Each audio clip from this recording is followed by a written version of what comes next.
মানুষ বড়ই বিচিত্র প্রাণী।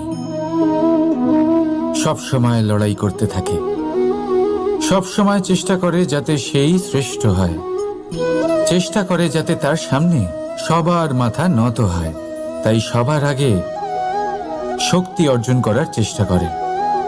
সে শক্তি অর্জন করেও নেয়, আর তারপর ভয় দেখিয়ে সবাইকে নিজের সামনে নত করে। কিন্তু একটা গুরুত্বপূর্ণ কথা ভুলে যায়, বুঝতেই পারে না। দেখুন, আমি আপনাকে একটা উদাহরণ দিই। আপনি নিশ্চয়ই বৃক্ষ এবং তার ডালপালা দেখেছেন, যা ফলের ভারে নিচু হয়ে যায়। ফল পড়ে গেলে আবার সে উঠে যায়, তারপর আরও একটা ফল হয়, সেটাও পড়ে গেলে আবার উঠে যায়। সর্বদা নত থাকে না।